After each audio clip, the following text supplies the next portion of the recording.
この色も似合うね。いいね。文学座附属演劇研究所っていう舞台に出るっていう、これ覚えてる？ああ、はいはい。めっちゃピッタンスね。けど、提供するんだね。それだけ。違うよ。それ目的じゃないよ。シェナーということで皆さんこんにちは。二人パパのみっつんとでかです。です。ということで今日はですね、こうサムネやタイトルにもある通り、ちょっと前にリカパパのお仕事だったりとか経歴っていうのを紹介して、ものすごい再生回数を叩き出したんですけど、一応その時にね、みつパパの今までの経歴も知りたいみたいなことをすごい言っていただいていたので、今日はそのお話をしていこうかなって思っています。結構僕の仕事とか謎めいてるらしいので、リカパパの時もそうだったんだけど、ちょいちょい言ってるんだけどね、ライブとかでね。今日は、それをちゃんと説明するような感じで、いろいろお話ししていきたいなと思います。あの時、リカパパの時も、スウェーデンで生まれてみたいなとこだったんだよね。で、僕もじゃあそういう感じで言うと、僕はね、日本で生まれ育って、名古屋市内で生まれ育ったんですけど、24歳までいたのかな、千種に。それで、来たよね、一回あのエリアにね。いたね。そう。ずっとバイトとか仕事とか、社会人もやったし、結構名古屋の時はデイサービス、介護の仕事とかずっとしてたんですけど、もともと僕は役者をやりたい、演劇をやりたいっていう、夢があって。最初はいろんな仕事があったんでしょ。ダウンタウン名古屋で、戦線関係。モスバーガーで働いたりとか、引っ越し屋もやったし、プリンターの、コピー機の修理の会社、それ正社員だとか、あとデイサービスが一番長かったかな、介護の仕事が。でもその間にやっぱりずっと本当はやりたいことがあって、ずっとお金を貯めて上京するための、なかなかたまらなかったんだけど、途中でちょっと血迷ってアメリカにちょっと半年ぐらい行ったりとかして、その時音楽やってたので、音楽のちょっと勉強とかも兼ねて半年ぐらい行ってたりとかして、またお金をそこから貯め始めて、今度はじゃあ役者になるためのお金を貯めようって言って働いてて、でもそうやってやってるとだんだん時間経っちゃうし、年も取っちゃうから、もうお金なくても行くしかないなと思って、ある時オーディションを受けて、文学座附属演劇研究所っていう、東京のね、信濃町にある新劇系の老舗のところなんですけど、そこの養成所が演劇研究所っていう名前だったんですけど、そこに応募をして、あともう一つ違う新劇の養成所があったんだけど、2つ受けて、1つ文学座の方は受かったので、そこの2つ受けて、1つ文学座の方は受かったので、そこの研究所の夜間部っていうところに行っていて、そこでずっと勉強してました。ただやっぱそこの文学座の中で残っていって座員になっていく人もいるんだけど、やっぱそれもどんどん狭き門なので、途中で僕は弾かれて、フリーになったわけですよね。で、それで、でも芝居までやりたいしって言って、いろんな先生についたりとか、その先生のところのワークショップとかで知り合った他の役者さんに紹介してもらったりとかして、小劇場を中心に東京でずっと演劇活動をしていました。もう本当にね、朝の6時半とかからバイトをして、ホテルのバイキングで朝朝食をサービス、バイトをして、で、大体そうすると朝早くから始めると3時ぐらいとかに呼ばれるわけよ。そうすると、すぐそこから芝居の稽古に行って、結構芝居の稽古が夕方だったりとかしたから、やっぱそれで生活費は稼ぎながら、なかなか舞台に出てもお金なんてもらえないということが多かったので、もうずっと貧乏役者をしていて。結構忙しかったね。忙しかった。でも途中でそれでリカと、出会ったわけなんだけど、それが28ぐらいの時だったかな。でもちょうどリカと知り合った年に初めて俺はお金をちゃんともらって舞台に出るっていう仕事を得ることができて、でそれがね、東京の調布市の仙川っていうエリアにある仙川劇場っていう劇場があるんですけど、ちょうどその年にまだ開館したばっかりのこけら落としみたいな芝居のオーディションがあるって聞いたので、知り合いの人からそれを受けに行って受かって、そこで出るようになって、でありがたいことにそこの、その当時の芸術監督がドイツ人の方だったんだけど、日本語も喋れる、日本で活動されてる演劇人の方なんだけど、演出家なんだけど、彼が本当に下手だったの俺。本当にもうセリフは覚えられない、要望されたことに何にも答えられない、もう自分でも本当に、もうこっから飛び降りてぐらい本当にひどかったんだけど、それにもかかわらず、なんかその演出家さんは、それの後もこう呼んでくれるようになって、千川劇場には本当に何回もお世話になってお芝居に出させていただいたんですよね。で、まあそんな風にやってる間にリカパパと知り合って、だからそれでリカパパも見に来てくれたよね。そうですね。うんうん。まあ、一回もですね。普通のちっちゃいとこも来てくれたし、千川劇場とかも来てくれたし、今日は実はもうサムネにこの写真を使ってるんだけど、実はこの写真を使ってるんですよ。これ覚えてる？じゃじゃん。ああ、はいはい。レペティットダンスの。そう。このサムネに使ってる写真は、まあ僕がその千川劇場で、しかも再演されたから2回やってんだけど、これ2回目の時かな。星の王子様っていうね、フランスのサンテグジュペラリの作品をこう舞台化したものに出させてもらって、狐の役を、すごいいい役で、狐っていうのも本当にこう、キーワードをいっぱいこう言う役なんだけど。メインキャラクターだね。本当そうだね。星の王子様と共にメインのキャラクターで、本当にすごい可愛い衣装でやらせてもらって。そう。でもまあ本当にこれでめちゃくちゃいろんなこと学ばせてもらって、本当に演劇からいつもなんていうの、生き方とか学んでるなとかって思うんだけど、しかもこの星の王子様の時は3役か4役ぐらいやんなきゃいけなくて、こう衣装をもう変えてもうバタバタ5人か6人ぐらいでやんなきゃいけない芝居だったんだよね。トランペットかな。そう、トランペット吹いたりとか、地理学者なんかおじいちゃんみたいな、なんかもうすんげえヒゲずらしてやったりとかしてて、すごい楽しいお芝居だったんですけど、まあそんな子供向け。そう、子供向け。だいたい千川でやるときはもう子供向けの芝居に呼ばれることが多くて、一番最初は青少年向けの、ティーネイジャー向けの、性教育の芝居だったし、アンデルセンの雪の女王。エルサとクリストファーとオラフ。そう、あれの原作と言われている雪の女王、アンデルセンの、あれを舞台化したものだったりとか、本当に子供向けのものにいっぱい出させてもらって、すごい楽しかったし、いろいろ勉強させてもらったな、なんて思ってます。まあでもそんな、風にしてる間にリカと知り合って、最初見た芝居は子供向けじゃなかった。それはジャズバーかなんかでやってた。ジャズバーで友達と一緒に行って、いや今は何も覚えてないけど、地下のエコダのジャズバーかなんかに行ってまあビール飲みながらそうそんな感じだったね。そうやってだんだんやってたんだけど、だんだん付き合うようになって、でもずっと僕は芝居劇場は千川、それ京葉線でしょ。バイトは新宿でした。そう僕は西新宿に住んで。そう初台だったからめちゃくちゃ便利だったそれだけ違うよ。それ目的じゃないよ。でも本当になんか芝居の稽古がこの調布の線側でよくあったので、僕は西武新宿線に乗って、杉並に帰らなきゃいけなかったから、新宿を通って結局帰るのね。そうすると、また新宿から40分ぐらいかかっちゃうから、普通、ドアトゥドアで。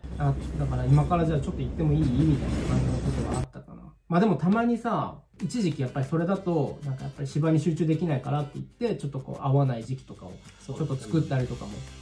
そういう時もあったけどね。まあでもそんな感じでこう、リカと知り合って、芝居もずっと続けてたけど、ちょっとそのうちやっぱりこのお金が本当にもうダメになっちゃって、経済的にもう無理だってことになって、一度芝居はやめたんですよ、僕は。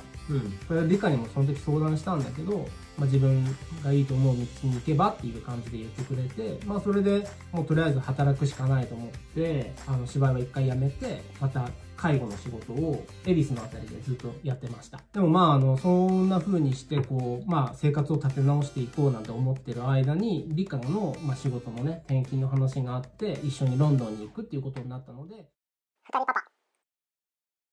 でもそんな風にしてこう、生活を立て直していこうなんて思ってる間に、リカの仕事のね、転勤の話があって、一緒にロンドンに行くっていうことになったので、ロンドンに行くことになりました。それで、ロンドンに2人で行ったわけだけど、そこで僕は仕事をどうしようかと悩んだわけですよ。なんか、まず言葉が喋れない、何しようかとか、本当にノープランで行っちゃったから、ちょっと英語学校英会話学校も行ったね。そうだね。やっぱ最初半年ぐらいとかだったけど、まあ行って、ちょっとこう喋れるようにはなって、で、ずっとそのデイサービスとか行ってたから、ロンドンにもデイサービスがあって、そこにボランティアに行ったりとかして、こう、ちょっとこう経験を積んだりとか言葉の練習をするためにしてたんだけど、でも結局、ロンドンって演劇人にとってはもう行きたくてもなかなか行けないもう憧れの地なわけですよ。もう世界の中心地のような、まあ、ニューヨークのブロードウェイもあるけど、ロンドンって演劇のもうシェイクスピアの地みたいなところもあって、演劇のワークショップとかがめちゃくちゃいっぱいあるのね。しかもタダで受けられるワークショップとかいうのが勉強できるためのものがあって、レッスンみたいなのもあったりとかして、自分の英語の勉強のためにもやっぱ自分の好きなことでね学んでいくのがいいのかなと思ってこうやり始めていたら、こうだんだん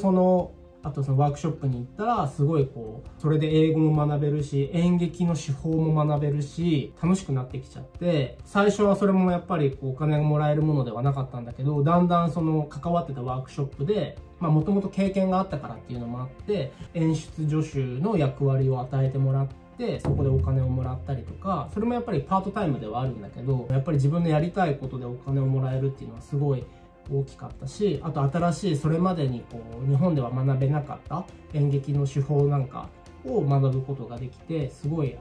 いい経験になったなと思います。でそのロンドンでやってた演劇がほとんど自分の経験をこうドラマタイズして、ストーリーにしてこ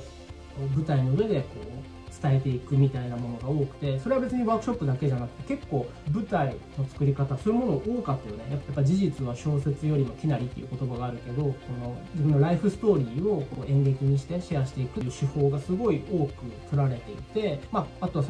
演劇人じゃない人たちをワークショップに誘ってそういう経験をさせたりとか、そういうようなワークショップをずっとやってました。でそれでやっぱ一番大きかったのはブラディミールの芝居に出た時かな。面白いテーマだった。めちゃくちゃ面白かった。もうあれでブラディミールっていうのはシェイクスピアの演劇祭とかでも本当にこう金賞を取ったような素晴らしいこうベラルーシ出身の演出家なんですけど、彼がこう自分でやり始めた企画にこう参加させてもらって、そこでめちゃくちゃ学んだんだよね。どうやってこう人に伝えるか、どうやってその自分の話を面白くというかこう興味深くちゃんと伝えることができるか、しかもただ喋るだけじゃないとか、ただ見せるだけじゃない、すごいそういうところでめちゃくちゃこう学んだことがあって、でワークショップが実際に舞台化されることになって、でちゃんとそこでもこう役者としてお金をもらえることになって、ものすごい自信もついたし、やっぱ自分は演劇好きだなっていう風に思えるようになったし、その前もちょっと LGBTQ 関係ある芝居も出たね。トランペットやった。覚えてない？それ後ね。その後ね。そうそうそう。そうだね。クイアフィアターのあれは役者というよりもバンドメンバーみたいな感じで、僕トランペットができるからっていうことで、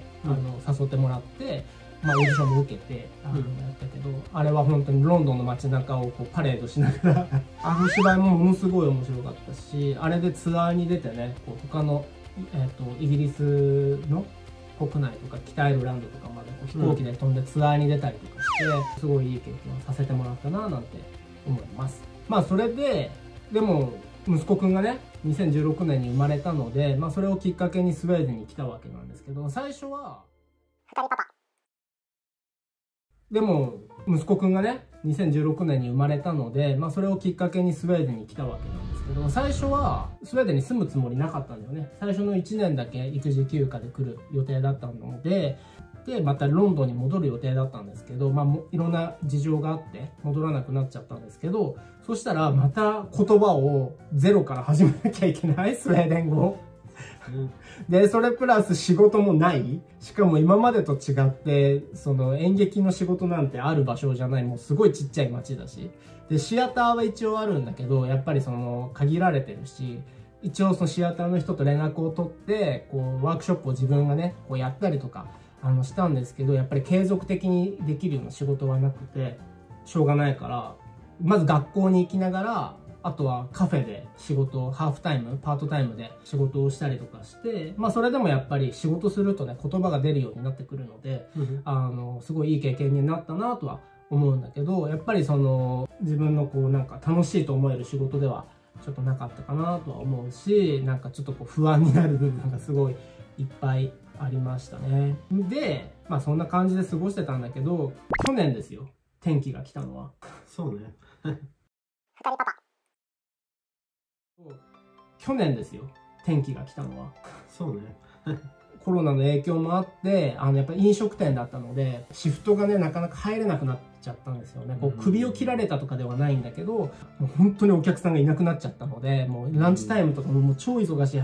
繁盛してる店だったのに、もうガランガラになっちゃったので、こう仕事がこうないなっていう状況で、時間だけがあるみたいな感じだったので、まあそれで、もともとね、ブログとかはやってたんですけど、YouTube をやろうって話になって、YouTube を始めたら割とすぐにこうやっていろんなたくさんの方にねフォローしていただいたりとかして見ていただけるようになったので、じゃあしばらくこれを本格的に本腰入れてやってみようかなって言って始めたのが去年の4月ぐらいだったかな。4月5月ぐらいだったな。でもやっていく中で思ったのが、このYouTube 編集とかの技術はもう全部独学でこう YouTube、それこそ YouTube を見ながら他のどうやって編集するかとか勉強してこうやってきたんですけど、でもやっぱりやっててすごい楽しかったんだよね。編集すること自体が、まあ、大変なんだけど、やっぱこう効果音入れてこうちょっとやったりとか、やってみて思ったのが、その編集自体は初めての経験だったけど、ストーリーの伝え方とかっていうのはもう演劇と変わらないなと思って、まあもちろんナレーションもね僕滑舌本当は悪い方だからあんまりなんか僕嫌なんだけど、自分で自分の声を聞くのが。でもそのナレーションよりもそのどうやってストーリーをこう大体15分ぐらいの動画が多いんだけど、どうやってこうその15分伝えていくかとか、あとどういうところでこう効果音を入れるとか、音楽をどういうところで上げて下げてとか、どうやって盛り上げていくかとか、テロップのなんていうのかな、効果的な配置の仕方とかっていうのはできてきたのかなっていうのはすごいあって、この40を超えて今までこういろんなバラバラだった経験が突如ここでこうまとまって、あと自分の実生活ともこう合わさってこう自分で言うのもなんだけどちょっと花開いたというか、自分こう満足できるこう仕事が今できてるかなとは思います。とか言いつつも YouTube の編集だけじゃなくて、他にもなんか本を書いたりとか、あとこういう寄稿をしたりとか、翻訳の仕事を単発でいただいたりとか、なんかそういうなんかいろいろこう手を出しがちなんですよね。それが自分には合ってんのかなと思う。コミュニケーションね。そうだね。そうそうそう。でもそうだね。結局はでも全部コミュニケーションにつながる仕事かな。本当に貧乏役者だった頃は今の生活になるとはもう全く予想していなかったけど、あなたと出会う前は特にね、もうただの不安でしかなかったけど、まあ、その不安も含めて自分は自分で選んだ道だったんだけど、まあ、今こうやって楽しく YouTube ができてるっていうのが一番本当に嬉しいかなとは思います。でもとても好きでしょ。とても楽しいでしょ。楽しい。大変だけど楽しい。ほら4月あんまり YouTube の仕事できなかったじゃん。他の仕事が忙しくて、でさ、この前1本作ってたんだけどさ、もう楽しくてさ、すごい、あ、よかった、これやっぱ自分の好きな仕事かもって思って今はやらせてもらってます。でももし役者の仕事はしたい、あの頃貧乏役者もいいメモリーでしょ。もちろんもちろん楽しかったです。あれはあれでも本当に楽しかったし、今でも役者のチャンスがあればまたやりたいなと思うけど、俺さセリフ覚えが悪いのよ本当に。だからさ、ちょっともう戻れるかなって思ってんだけど、時間になっちゃった。ということでね、今日は僕のいろんな経歴をお話ししてきました。またチャンネル登録、高評価ボタンよろしくお願いします。ヘイドー。二人パパ。